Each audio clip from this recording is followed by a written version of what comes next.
الحمدللہ علی ما انعم وعلم من البیان ما لم نعلم والصلاة والسلام علی سید الانبیاء محمد المصطفیٰ وعلی آلہ المجتبی اما بعد فاعوذ باللہ من الشیطان الرجیم بسم اللہ الرحمن الرحیم۔ معزز ناظرین و سامعین، آج ہم قربانی کے چند مزید مسائل ڈسکس کریں گے۔ سب سے پہلے تو یہ بڑا اہم مسئلہ ہے، اکثر لوگ پوچھتے ہیں کیا پرائز بانڈ کی جو رقم ہے اس سے قربانی کی جا سکتی ہے یا نہیں۔ پرائز بانڈ کے حوالے سے یہ یاد رہے کہ ہر قسم کے پرائز بانڈ کی خرید و فروخت کرنا جائز ہے، سوائے 40,000 والا جو پریمیم پرائز بانڈ ہے، اس کے علاوہ ہر قسم کے جو پرائز بانڈ ہے اس کی جو خرید و فروخت کرنا بالکل جائز ہے، اور اس سے جو انعامی رقم ملتی ہے اس کو کسی بھی نیک کام میں استعمال کیا جا سکتا ہے۔ جائز کیوں ہے؟ کیونکہ وہ رقم انعام اور تحفے کی مد میں ملتی ہے، جوے اور سود کی مد میں نہیں ہوتی۔ جوے کی مد میں کیوں نہیں؟ کیونکہ جب بندہ پرائز بانڈ خریدتا ہے تو اس کو اپنی رقم ڈوبنے کا بالکل اندیشہ نہیں ہوتا، اور اگر اس کا قرآن اندازی میں نام نہ بھی آئے تو بھی وہ اس کو سیل کر سکتا ہے۔ سود کی مد میں اس لیے نہیں کیونکہ سود میں دو ہی صورتیں ہیں، ایک تو سود قرض والی صورت میں ہوتا ہے، اور دوسرا جو ہے جنس کی جو خرید و فروخت میں زائد مطالبہ جب کیا جاتا ہے تب وہ سود ہوتا ہے۔ دوسرا اہم سوال جو ہے، کیا عقیقے کا جو حصہ ہے وہ قربانی کے جانور میں شامل کیا جا سکتا ہے یا نہیں۔ سب سے پہلے تو ہمیں عقیقے کا شرعی حکم اس کا پتہ ہونا چاہیے کہ عقیقہ جو ہے وہ سنت مستحبہ ہے، یعنی کہ سنت مستحبہ سے مراد یہ ہے کہ اگر کوئی بندہ قدرت رکھنے کے باوجود بھی اس کو ادا نہیں کرتا تو وہ گنہگار نہیں ٹھہرے گا، مستحق عطاب نہیں ہوگا۔ ہاں اگر کرتا ہے تو بالکل جائز ہے، اور اس میں افضل یہ ہے کہ اگر لڑکے کا عقیقہ کرنا ہے تو اس کے 2 حصے ملائے جائیں، اور اگر لڑکی کا عقیقہ کرنا ہے تو اس میں 1 حصہ ملایا جائے۔ ہاں اگر لڑکے کا 1 حصہ ملاتا ہے اور لڑکی کا بھی 1 حصہ ملاتا ہے تو وہ بھی بالکل جائز ہوگا، اس میں کوئی حرج نہیں ہے۔ ایک اور اہم سوال کیا جاتا ہے کہ جو ہے قربانی کے جو جانور ہیں اس میں اس کی بجائے قربانی کے ایام میں بندہ صدقہ کر دے تو صدقہ بھی تو کیا جا سکتا ہے۔ تو اس حوالے سے یہ عرض ہے کہ قربانی کے ایام میں کوئی بھی شخص جو ہے وہ 2 حال سے خالی نہیں ہوگا، یا تو وہ غنی ہوگا یا وہ شریف فقیر ہوگا۔ غنی وہ ہے جو صاحب استطاعت ہے، یعنی کہ صاحب نصاب ہے، جس پر قربانی واجب ہے، اور دوسرا جو ہے شریف فقیر وہ ہے جس پر قربانی واجب نہیں ہے۔ جو غنی ہے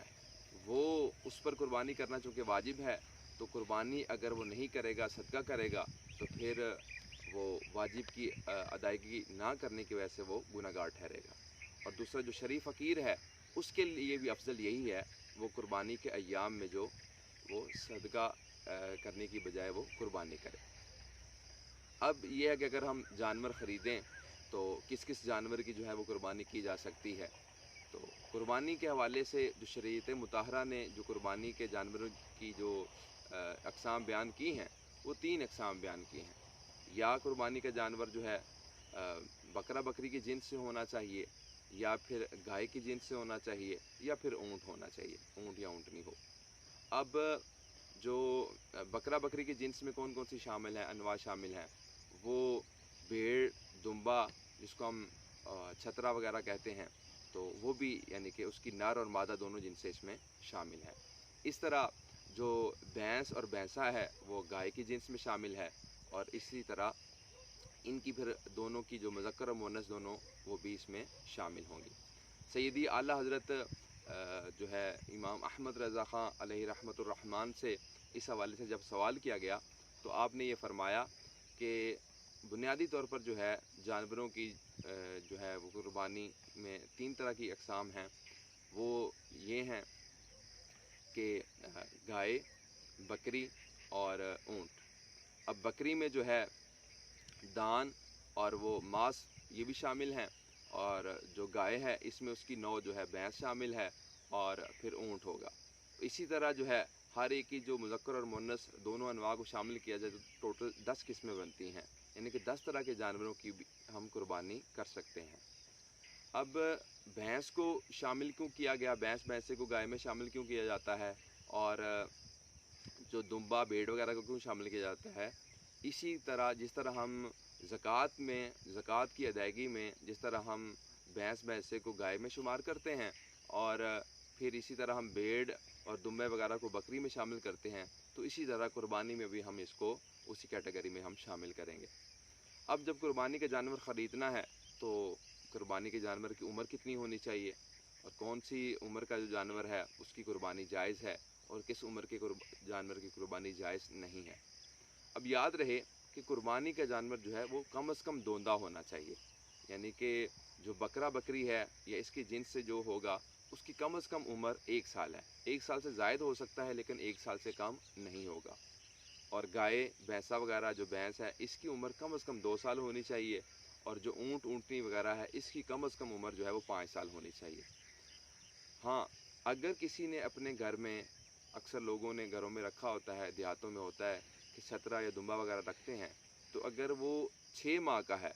اور اس کی دیکھ بھال انہوں نے اچھے طریقے سے کی ہوئی ہے، اور وہ دکھنے میں جو ہے وہ 1 سال کا لگتا ہے، یعنی کہ 1 سال والے جو دمبا یا چھترا وغیرہ اس کے ساتھ اس کو کھڑا کیا جائے تو بالکل ان کی یعنی کہ ایک جیسے لگتے ہیں، تو اس صورت میں وہ 6 ماہ کا جو ہے دمبا یا چھترا اس کی قربانی بھی جائز ہو جائے گی۔ لیکن یاد رہے یہ صرف حکم چھترے اور دمبے کے لیے ہے، بکری کے لیے کم از کم عمر کا 1 سال ہونا ضروری ہے۔ اللہ تعالیٰ کی بارگاہ میں دعا ہے کہ اللہ تعالیٰ ہمیں شریعت مطہرہ کے احکامات کو جاننے اور اس کے مطابق عمل کرنے کی توفیق عطا فرمائے۔ آمین بجاہ نبی الامین صلی اللہ تعالیٰ علیہ وآلہ وسلم۔